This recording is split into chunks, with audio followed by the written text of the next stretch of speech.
கீழ்த்தட்டு மக்கள் தான் ஜாலியா நிம்மதியா இருக்கிறாங்க. அளவோடு சம்பாதிக்கிற நடுத்தர மக்கள் தாயா ஜாலியா நிம்மதியா இருக்காங்க. அளவே இல்லாம சம்பாதிக்கிற எங்க மேல்தட்டு மக்கள் தாங்க இன்னைக்கு ஜாலியாவும் நிம்மதியாவும் இருக்காங்க.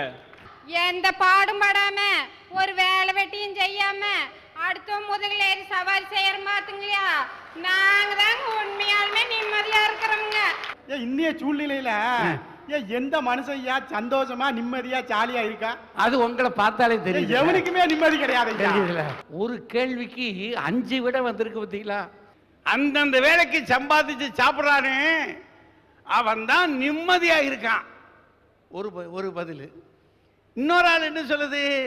அளவோடு சம்பாதிக்கிறான் நடுத்தர பக்கம், அவங்க தான் நிம்மதியா இருக்காங்க. இன்னொரு பக்கம் இந்த பக்கம் என்ன சொல்லுது? அளவில்லாமல் சம்பாதிச்சு வாழ்றாருக்க, அவங்க தான் நிம்மதியா இருக்கான்னு. இந்த பாப்பா சொல்லுது ஒரு வேலையும் செய்யாம ஊர்பய முதுகுல ஏறி உட்கார்ந்துக்கிட்டு சவாரி செய்யறான், அவன் தாயா நிம்மதியா இருக்கா. இந்த பக்கத்துல கடைசியா என்ன சொன்னார் அவரு?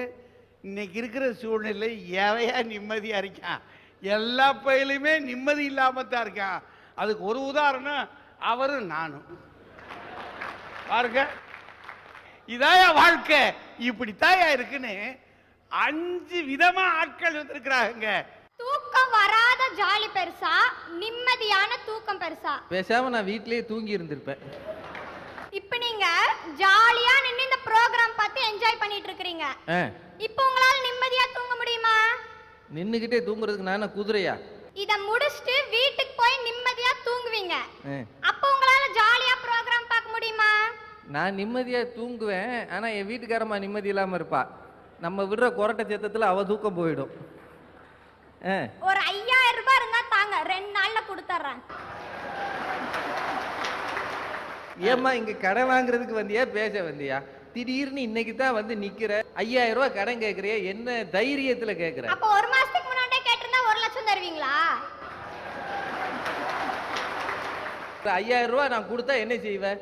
உங்ககிட்ட 5000 ரூபாய் வாங்கிட்டு போய் என்னால என் குடும்பத்தோட ஜாலியா ஊட்டி கொடைக்கானல்னு சுத்த முடியும். நானே இன்னும் ஊட்டி ஒழுங்கா பார்த்தது இல்ல. ஊட்டி முறிஞ்சு போய் கிடக்கா, நீ ஊட்டிக்கு போறதுக்கு நான் 5000 ரூபாய் கொடுக்கணுமா? ஆனா அந்த பணத்தை 2 நாள்ல குடுக்கறத நினைச்சா என்னால நிம்மதியா தூங்க முடியுமா? கொடுக்கணும்னு நினைச்சா தானே. அதே நான் சேர்த்து வச்சிருக்கிற 50 ரூபாயில என் குடும்பத்தோட பார்க் போயிட்டு வந்தால் நான் நிம்மதியா தூங்குவேன். இது மாதிரி தான் மத்தவங்க கிட்ட கடன் வாங்காம இருக்கிறத வச்சு திருப்தி அடைகிற கீழ்த்தட்டு மக்கள் தான் இன்றைய சூழ்நிலையில ஜாலியா நிம்மதியா இருக்கிறாங்க. விளையாட்டு பிள்ளைகள் வெல்லாம வீடு வந்து சேருமா ஐயா? விளையாட்டு பிள்ளைங்க வெல்லாம வீடு வந்து சேருமா? சேராது. இந்த பிள்ளை பேசிக்கிட்டே இருந்துச்சு, நல்லது மாதிரி தெரிஞ்சுச்சா? ஆமா. புரியுத மாதிரி தெரிஞ்சுச்சா? ஆமா. ஏதாவது புரிஞ்சுச்சா? ஐயா நிம்மதியா இருக்காரா? அவர் நிம்மதியா இருக்காரான்னு அப்ப கேள்வி. பொதுமக்கள் நிம்மதியா இருக்காரான்னு கேட்டா அவர் நிம்மதியா இருக்காரா? உலகம் பூரா அறிவுரை சொல்ற ஐயாவே நிம்மதி இல்ல, அப்புறம் என்னையா உலகம் நிம்மதியா இருக்கும்? இதே மாதிரிதான் ஒரு 2-3 நாளைக்கு முன்னால அண்ணாச்சிட்ட போய் சொன்னேன், பெரியவர்கிட்ட போய், ஐயா கல்யாணம் முடிஞ்சு 4-5 வருஷம் ஆச்சு, என் பொண்டாட்டி நீ புரிஞ்சிக்கவே மாட்டுக்காளா அப்படின்னு. யார்கிட்ட? நம்ம பெரியவர்கிட்ட தான், வேற யார்கிட்ட போய் நான் விளக்கம் கேட்க முடியும்? அவரு போய்யா கல்யாணமாயி 40 வருஷம் ஆச்சு, நானே புரிஞ்சுக்க முடியல, 4 வருஷத்துல புரிஞ்சாராம்ல. நாட்டில் நிர்ணயிக்கப்பட்டது என்று ஒன்று இருக்கிறது.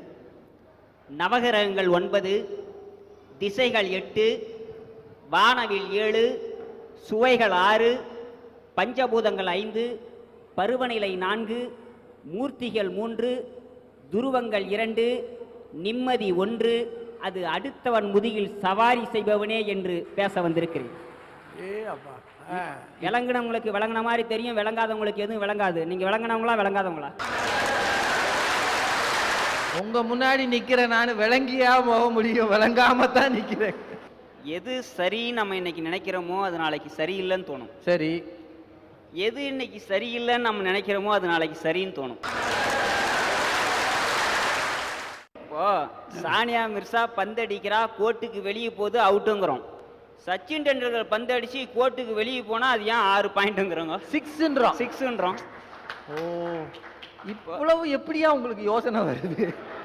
அவ விளையாடுறது டென்னிஸ், இவன் விளையாடுறது கிரிக்கெட்டு. அதுல அது சரி, இதுல இது சரி. சார், நாய்க்கு 4 கால் இருந்தாலும் அதால கால் மேல கால் போட்டு உட்கார முடியுமா?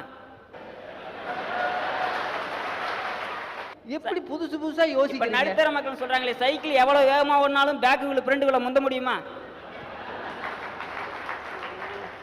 அதனால எங்க அடுத்தவங்க முதுகுல சவாரி செய்யற மாதிரி நிம்மதி யாராலையும் காண முடியாதுன்னு சொல்லிக்கிறேன் சார். என்னாச்சு, சேவல் முட்டை போடுமா? நாமக்கல்ல போய் கேளுங்க, சேவல் முட்டை போடுமான்னு சொல்லுவாங்க. வாத்து குட்டி போடுமா? என்னாச்சு? ஓடாது. ரயில் ரோட்ல போமா ஐயா? போவாது. மயில் பாட்டு படிக்குமா ஐயா? பாடாது. அப்ப இந்த பரமசிவன் சொல்லுதே பொய் இருக்குமா? ஓ, இதுக்கு தான் இப்படி ரூட்டா? இத நேர சொல்ல வேண்டியதானே. பரமசிவன் சொல்றதுல மட்டுமில்ல, அது கழுத்துல இருக்கிற பாம்பு சொல்றதுல கூட பொய் இருக்காது. என்ன நிலைமையில ஆண்டவனும் நிம்மதியா இல்ல, மாண்டவனும் நிம்மதியா இல்ல அண்ணாச்சி. மக்களை காப்பாத்துறது யாரு அண்ணாச்சி? கடவுள் தான். அந்த கடவுளை காப்பாத்துறது யாரு? தர்மகர்த்தா இல்ல, திண்டுக்கல் பூட்டு. ஒத்த நாள் கோயில புறம் திறந்து போட்டு போங்க பாக்கும், மொத்த கடவுளும் அடகு கடையில இருப்பாரு. திருப்பதி வெங்கடாஜலபதி எவ்வளவு பெரிய பணக்காரு, அவரு நிம்மதியா இருக்காருன்னு நினைக்கலாம். குபேரங்கிட்ட வாங்கின கடனை அடைக்க முடியாம திருநெல்வேலி பக்கத்துல இருக்க சிறுவேகுண்டம் ஊர்ல வந்து ஒளிஞ்சு கிடக்காரியா. இப்படி கடவுளே நிம்மதியா இல்ல, மனுஷன் எம்மாத்திரம்யா நிம்மதியா இருப்பான்? சரி, செத்தவன் நிம்மதியா இருக்கான் ஐயா. ஏன்யா? எங்க ஊர்ல ஒருத்தன் இப்படித்தான் செத்து போனான், வயசானவன். செத்தவன் சும்மா செத்து இருக்க கூடாது, சொத்தெல்லாம் பிரிக்காம செத்து போனான். சரி. கடைசியில என்ன ஆச்சு? சண்டை, அண்ணன் தம்பிக்குள்ள சொத்து சண்டை தெருச்சண்டையாயி, தெருச்சண்டை ஊர் சண்டையாயி, ஊர் சண்டை வெட்டு குத்துன்னு ஆகி போச்சு. செத்தவன் வீட்லயும் கிடையாது, சுடுகாட்லயும் கிடையாது, நடு ரோட்ல கிடைக்கான். அண்ணாச்சி, இன்னைக்கு நாட்டுல ஆடு நல்லா இல்ல, மாடு நல்லா இல்ல, வீடு நல்லா இல்ல, நாடு நல்லா இல்ல அண்ணாச்சி. ஆடு நிம்மதியா இல்ல, மாடு நிம்மதியா இல்ல. நீங்க என்ன மிருக வைத்தியரா? இல்ல, நான் காலேஜ் வாத்தியார் தான். காலேஜ் வாத்தியாரா? ஆமா, கரெக்ட் தான். பயலோல பூரா ஆடு மாடுன்னு தானே நாங்க சொல்லுவோம். ஓ, ஆனா ஒண்ணு தெரிஞ்சுக்கிட்டேன், உங்ககிட்ட படிக்கிற பையன் ஒருத்தரும் நிம்மதியா இருக்க மாட்டான். நானே நிம்மதியா இல்ல, அந்த பையல எப்படி நான் நிம்மதியா விடுவேன்? நிம்மதிங்கிறது மனம் சம்பந்தப்பட்டது, ஜாலிங்கிறது பணம் சம்பந்தப்பட்டது. இந்த தீபாவளி நேரத்தில் பார்த்தீங்கன்னா எங்கால் முன்னாலேயே பட்ஜெட் போட்டுருவான். சரி. குடும்பத்துக்கு ஒரு 6000 அப்படின்னு. அதில் ஒரு 2000 என்ன பண்ணுவான்னு பார்த்தா குழந்தைகளுடைய துணிமணிக்காகவும் பட்டாசுக்கு ஒதுக்கிடுவான். சரி. மிச்சம் 4000 பட்ஜெட். அந்த குழந்தை குட்டியோடு அப்படியே கடைவீதிக்கு போவான் பாருங்க. அப்படியே அந்த சேல்ஸ்மேன் புடவை எடுத்து போட்டுக்கிட்டு இருப்பான். அப்ப 3000 ரூபாய் புடவை அழகா இருக்கும். ஆனா பட்ஜெட் எவ்வளவு வந்த அம்மாவுக்கு? 2000. அப்ப கணவன் அப்படியே சொல்லுவான், பரவாயில்லம்மா எடுத்துக்க, 1000 ரூபாய் எனக்கு துண்டு விழுந்தா பரவாயில்லைம்மா. ஆனா அந்த அம்மா மனசு என்ன தெரியுங்க நினைக்கும், இந்த மனுஷன் வெளியே கிளிய போறவனாச்சே, அவ்வளோ இதுல நம்ம பட்ஜெட்ல கை வைக்க வேண்டாம், பிடிச்சோ பிடிக்காமலோ 2000 ரூபாய் புடவையே போதும்னு நினைக்கும். அவன் அங்கிருந்து சொல்லுவான், பரவாயில்லம்மா எடுத்துக்க அப்படிமா. இது எல்லாம் வார்த்தையால நடக்காது சார், கண்களால நடந்துட்டு இருக்கதா சார் நடுத்தர வர்க்கம். விட்டு கொடுத்தல், தான் தோத்து போகணும்னு நினைக்கிறான் பாத்தீங்களா, அடுத்த தன் மனைவிக்காக, அது நிறைஞ்ச குடும்பம் தான் சார் இந்த நடுத்தர வர்க்கம். அண்ணாச்சி, இதே மாதிரிதான் நானும் 2000 ரூபாய் எடுத்துக்கிட்டு ஈரோட்டுக்கு நானும் என் பொண்டாட்டியும் ஜவுளி எடுக்க வந்தோம். ஜவுளி கடைக்குள்ள போன உடனே என் பொண்டாட்டி பார்த்தா பாருங்க ஒரு பார்வை, அப்பமே புரிஞ்சு போச்சு அவன் என்ன சொல்ல போறான்ட்டு. ஜவுளி கடைக்குள்ள போனா ஐயா, 1983 ரூபாய்க்கு ஒரு புடவை வாங்கினவன் தான் வாங்கிட்டார, சத்தம் கட்டாம வந்திருக்க கூடாது. எனக்கு ஏதாவது வாங்கிட்டு வரணும்னு அவளுக்கு ஒரு ஆசை. மிச்சம் இருக்க ரூபாய்க்கு எனக்கு ஒரு கட்சிப்பு வாங்கிட்டு வந்தான். சார், உங்க மூஞ்சிக்கு அமைஞ்சது அப்படி, என்னோட மூஞ்சிக்கு அமைஞ்சது இப்படி. இப்படி 1-2 பேருக்கு நல்ல பொண்டாட்டி அமைஞ்சா, நல்ல அமையாத எங்களை மாதிரி இத்தனை பேருக்கு சந்தோஷம் எப்படியா இருக்கும்?